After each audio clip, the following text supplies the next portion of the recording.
You're not stuck. You're just being set up.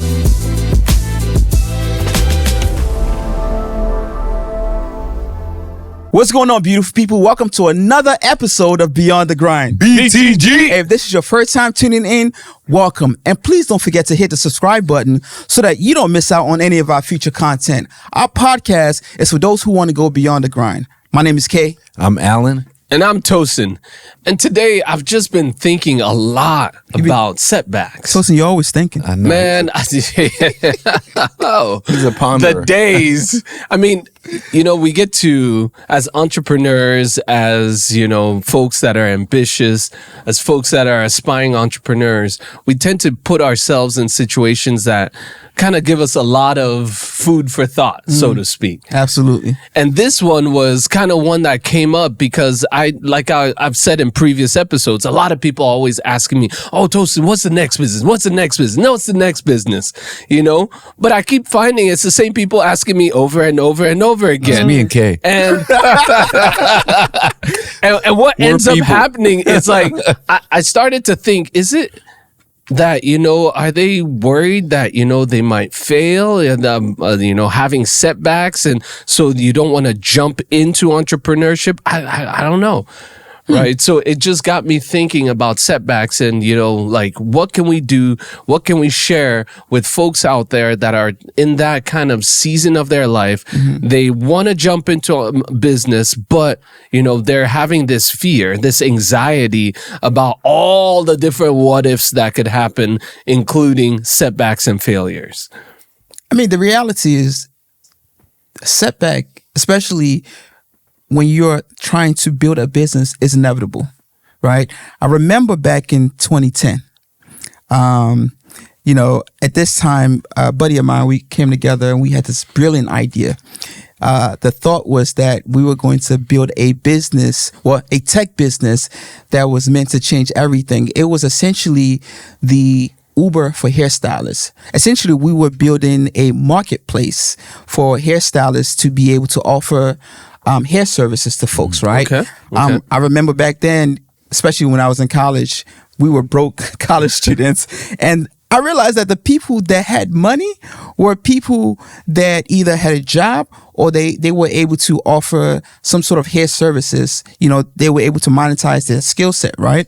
And I was like, what we can essentially take advantage of that opportunity, put a marketplace out there so that every time somebody book a hair appointment, we get a piece of that. Of course. So you know what I did? Obviously I come up from a finance and operation background. Me and my co-founder, he's coming from a sales and marketing background. So we came together, and then we ended up finding another guy. He comes from a legal background. So we're like the perfect team, right? We're like, man, we did the business model, did the business plan. You got the dream team. We put the whole thing together. But guess what was missing? What? A technical founder. Obviously hindsight is 2020, right? How is it possible that you want to build a tech-driven platform but don't have a technical founder? So everything, it's funny now, but back then we were like, oh, we didn't need it, Or at least a connection to somebody. No. Consulting with somebody. So we reached out to so many folks to kind of get some sort of pricing to see, hey, what is it going to take to build an MVP? And the pricing that we were getting, especially obviously now things are a lot much easier due to AI, but back then the coin it took was a lot of money invested into even trying to build some sort of MVP. So one thing I realized is that people were charging us too much money and we didn't have the money. When we would go to investors say, well, it sounds nice, but do you have an MVP to show? Mm-hmm. We didn't have any MVP. And we had What's the MVP again? Minimum viable product. Mm-hmm. Minimum viable product basically is, what's the least amount of product that you can put out to show that the problem that you're solving is actually viable, right? Yeah.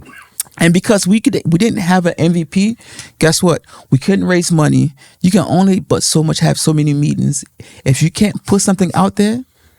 So I say all that to say it didn't deter me. It just let me know that, look, If you want to start a business, if your business is tech heavy, you need a technical founder. If you're starting some financial business, if you don't have a CFO as a founder, you're missing the boat. So whatever business you want to start, the core team has to have somebody in it that can help bring it home, you know? So basically what you're saying is there are no failures, right? No. It's just feedback. It's right? just feedback. It's just feedback. So there are no failures in life. So it's just feedback. Yeah. I think Tony Robbins said something like that too, but I take it the same way. Like, you know, you didn't get where you were in life by being successful at every single thing. You had to fall when you're learning to walk. Absolutely. Right? And then you got feedback like, hey, you know, I need to put this other foot before I take off. Absolutely. Right? I need to get my balance stable before I start running. So I think that's good. I have a similar story where I had a friend of mine who wanted to start you know him actually. The one where you're always trying to get a hold of. Name shall not be named. Right. And he wanted to start a business and he didn't know how to go about it. To make a long story short, the business model was, hey, you know, we live in these apartments over here or whatever, and you know the whole thing. And they had no valet trash. And we were like, why don't we have valet trash? Like this is, and I went ahead and took a poll and found out so many people would like it. And so the business model was to create a valet trash. We did everything. And me, I'm a quick starter. So within 24 hours, I can't even sleep. It wasn't even my business, but I couldn't even sleep. You already doing research. Typed up the entire business model, laid out the outlook financially and how much it's going to cost. Because I'm like, if this doesn't make sense on paper, I'm not doing it. Like, so I was like, okay, this is what we need to do. They were like, dang, are you serious? I was like, are you not serious? Yeah, you guys brought the idea. Are you not let's serious? go. And I was like, you know, this is your idea. This is your CEO. You're the CEO of this. I will help guide you. And he was like, you know, there came to a point where he was trying to have votes on stuff. And I was like, no, don't ask me. I give you my opinion. He gives you his feedback, but ultimately you got to figure out which way to go. And he's asking me to make those decisions. And I'm like, look, I didn't have time for this. This is your idea and this is your baby. If I am gonna be making the decisions, then they would just be my project. Essentially. And I felt like I was guiding them how to run a company, which is fine with me. I always want my friends to succeed. But to make a long story short, it didn't end up succeeding because I feel like some of the pieces we had weren't used to thinking of a business venture in the frame of a corporation, like a business. You know, he learned how to do things better, but we had other people in the business that felt like, oh yeah, I got a homie who could do the marketing and this, that, and that, and that. And I was like, okay, so what's he gonna do? Oh, I don't know. And I was like, aren't you the CMO? Shouldn't you know? And you know, what got me was that he almost took offense to it that I was questioning him. And I was like, you know, you made all these promises to someone to do the marketing. He's good at what he does. I'm like, okay, that's your word. We don't discount it, but you have to act. You can't go into a boardroom and Microsoft and be like, I know someone that can do it. They're going to ask you, what is he doing? Paid ads? Is he doing SEO? What is he doing? Like, we need the real numbers. And this became a real thing. And then I told him that, you know, I have my own marketing person.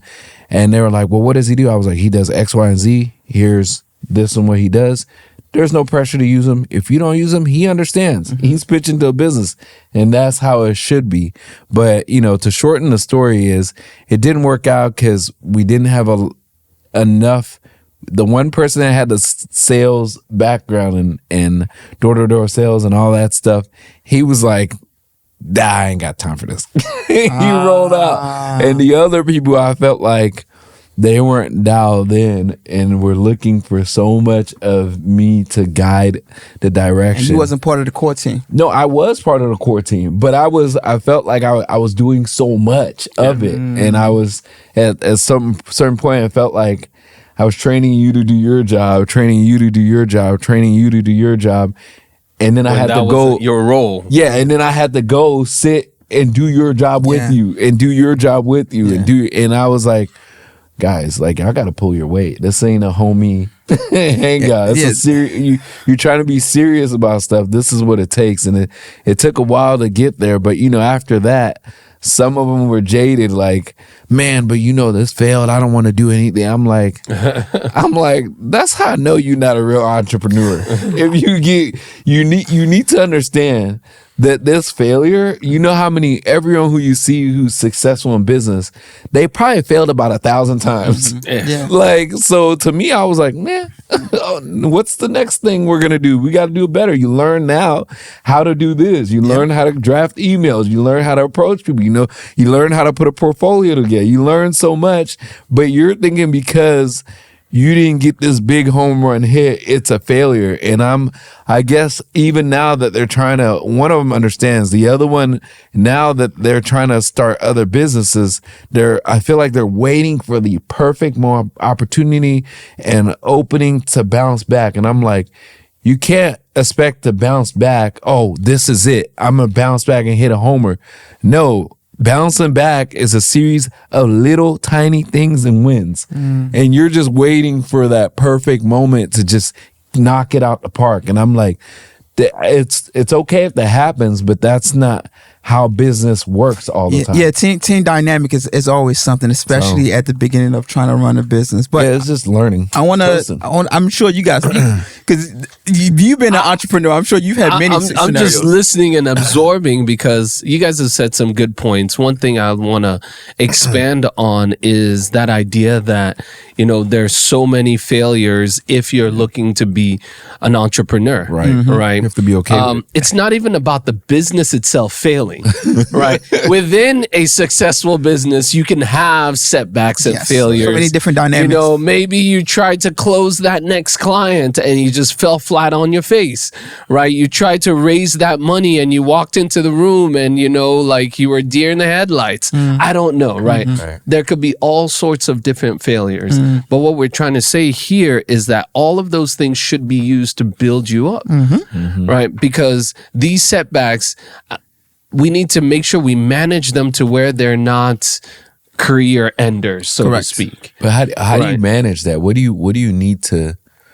I guess we've all talked, and I've talked a lot. But I guess what would you say that you've learned that would help you manage it so it's not a career setback? If that makes sense. Go ahead real quick. So for me, one thing I do for myself and one thing I advise all my clients is to assess the team. Make sure that you have a balanced team, because I know from firsthand that nothing kills a business quicker than the people that are running the business. Yes. When you're speaking when you're speaking to investors, because your idea is so, it's in the infant stage. Yeah. They know that the only people that are going to make it happen are the people running it. That's why they want to know about your background. Right. Why are you the one qualified to be able to execute this? Yeah. Especially at the beginning stage, people, when you don't have any matrix to show, people invest in you. I mean, people invest in your business because of you, not because of your business. Exactly. If that makes sense. So that number one. Number two, I try to figure out a way to put out a minimum viable product out there to quickly validate the idea that I want to put out, because I am of the mindset that if you're going to fail, you need to fail fast, right? Yep. Don't drag it too long to the point where you're now so emotionally invested that you can't let it go. You can't, So I'm very big on that. And then the last one is just having some retrospective, like learn from your setback. If something, like you mentioned, like it might not be the business, but it might be certain dynamics in your business. Sit back and ask yourself, what could I have done to make this better? Is it because I brought in this person? Well, what can I do to make sure that, if I want to bring somebody into the business, I do it in a way that's better. Like having those really, really tough conversations, in project management, when you have retrospective, they say what's working, what's not working, right? And then what do we need to add to make sure that things are running well. So those three things, they're very important. That's how I at least how I look at it. So I like it that you took on the startup perspective. Yes. I'll just use a general business. Consultant. Yeah. General business perspective to where, hey, if you wanted to kind of manage that potential setback or failure, one, if you're about to jump into business, study the industry that you're about to go into. I know a lot of people are hearing, whether it's on social media or you're talking to people, the silver tsunami, there are a bunch of business owners selling and all that stuff. I mean, let's use an example. You're a dentist and you picking on me? Yeah, I am picking on you. You're a dentist. You want to tell me? You wanna, like, hey, I'm a dentist. I work for somebody else, but I want a side hustle on something. Let me go into trucking. Oh my! Everyone's like, let's go to trucking. Trucking. That's a specialized industry. Yeah. You can't just go in and think that you can run with the big dogs or even the small dogs in the trucking world. You've got to study. Or the little puppies. Do you even have a CDL? Do you even know what it takes to drive one of these trucks? What's the overhead if it breaks down? Correct. Right.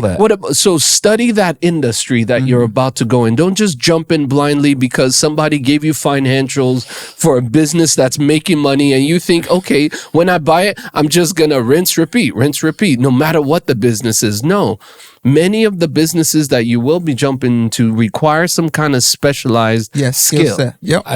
I think to piggyback on that, I'll let you continue. I think is very important if you're looking for the bounce back, right? You're trying to bounce back better, get better at doing things, right? So you have to have a rubric, a decision-making tree. How do I make these decisions? Kind of like he looked at what worked, what didn't. Take that away from your previous experiences if you have experiences. Yeah. Even if you were never an entrepreneur, take some of the things away and then evaluate it, overlay it over the business. Like, okay, I was good at work because I was the first one there. How can I apply this to now the new business? If I'm running a new business, okay, I was good at work because I put in extra effort. What do I need to do extra in the morning of this business? Just even little things like that. Or even how you make the decisions as far as like evaluating, like you said, silver tsunami, buying a new business. Okay, I need to know what their numbers are. I need to know do your worst case scenario numbers. People always want to, I didn't know this was a thing that I had to explain to people. You cannot do your math based on best case scenario. Well, there's some of us optimists.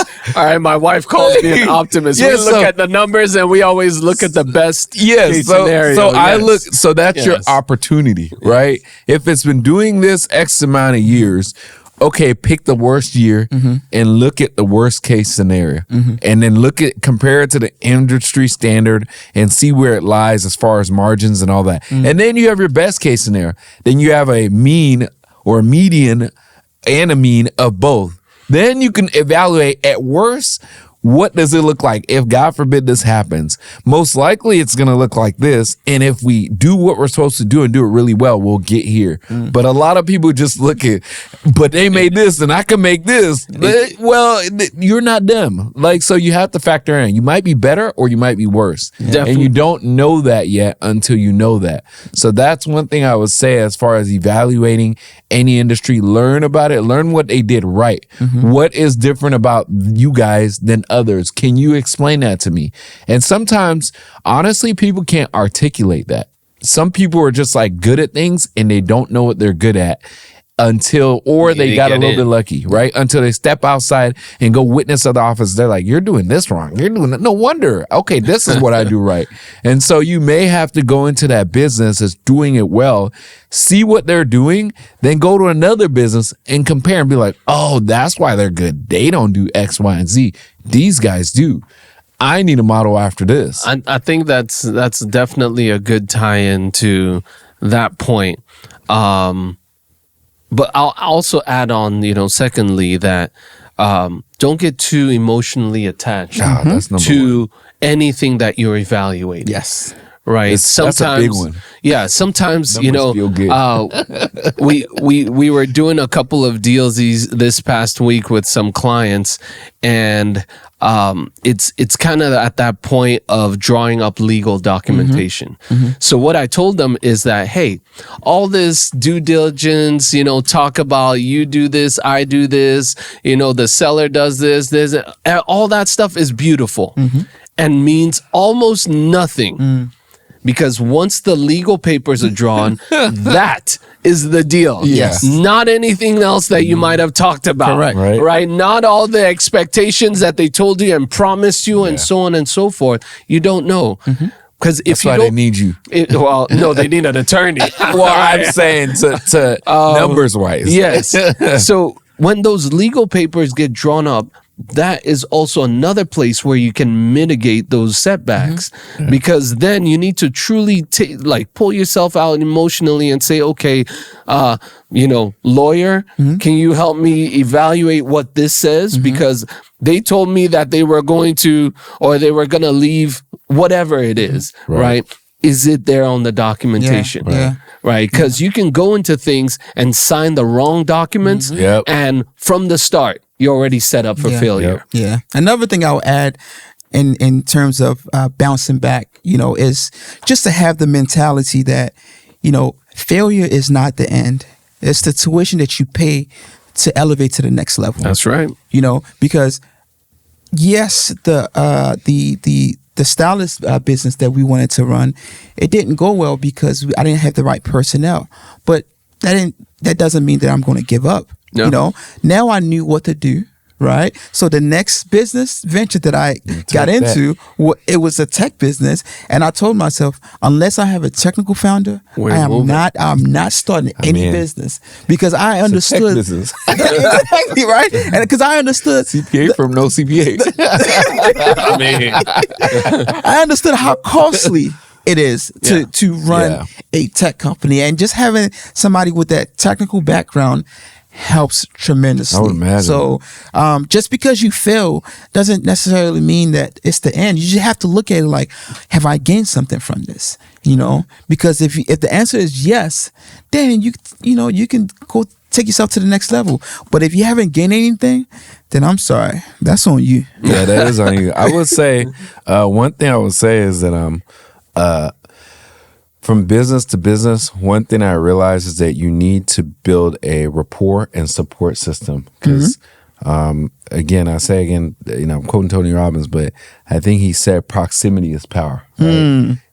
If you're proximal to the right people, you know, say I'm doing something else and I know that you're good for advice, and you may know somebody that knows somebody, or help me get feedback on this, and you're solid, you know, we can combine our knowledge for something great. Another thing is I'm with him on the people. Man, the people, the sooner you learn what he just said about the people in any business. And some people get lucky and they don't even understand how lucky they are, because they just start a business and they have the right people right off the bat, and then they bring more right people like themselves and build your team, and they're just like, you know, like, we don't have a da-da-da-da-da, and they're like, they don't understand because they haven't had to go through what the rest of people who run into the wrong people first, who bring all the wrong people on board, and you're in a new business, so you don't even know what it should look like in your business, and then later on you find out you have to rebuild and re-get the core. But it's very important to make sure you allowing yourself with the right people within your business. And sometimes you don't know what that looks like. That is why I think it's very important, whatever industry you are, you need to go outside of your business into someone who's done something in a similar industry and other industries, and see what their employees are doing. Then you can measure, okay, or their team is doing. Then you can measure and say, my team sucks. We don't suck. The business is good. Our team sucks. And that's sometimes could be bad. The issue. It's like you're failing not because you have something bad, but because the people are not great. So that is very important for any business. People do businesses with people, not necessarily with whatever you have. That's it. So now, as we're wrapping up, one thing I do want to add on to what everyone here has said is that our failures our setbacks really should be looked as, writing on pages of our playbooks as entrepreneurs. That's right. It's not something that we're going to let us hold us back. It's not something that we're also going to let it, affect anything else that we do. But if we learn from those setbacks, if we learn and build from there or fail forward, as some of the folks have said here, we're only going to build that next thing stronger. And when that setback happens in the next thing, we write it on our playbook, and then we keep going and we keep learning from it. Every single experience that it's part of my story. There's no wasted experience. It's what makes me who I am today. That's right. So I really like Alan, your perspective. I like your perspective as well. You guys have anything else you want to add? No, man, I just say, fall for it, fail for it, learn from it. Don't let it beat you down, and you can win. And we want to hear from you guys as well. If there's a story or something that you're currently doing now to just basically position yourself to be able to level up after a setback, we want to hear from you. Drop it in the comment section. Please, if you feel like somebody is going through something right now, share this video with them. You never know how it might impact them. Really appreciate you guys for tuning in. Until next time, where can they find us? Go beyond the grind. That's right. Peace out, guys. Peace.